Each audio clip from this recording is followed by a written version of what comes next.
एक हरा भरा तोता था जो रोज अपने दोस्तों के साथ आसमान में उड़ता, हंसता, खेलता और आजाद जिंदगी जीता था।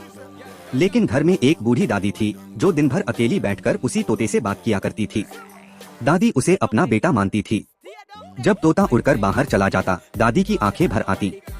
वह धीरे धीरे कहती, बेटा थोड़ी देर मेरे पास भी बैठ जाया कर। एक दिन दादी बीमार पड़ गई। तोते ने दोस्तों को छोड़ दादी के पास बैठकर पहली बार प्यार से बोला। दादी की आंखों से खुशी के आंसू बह निकले।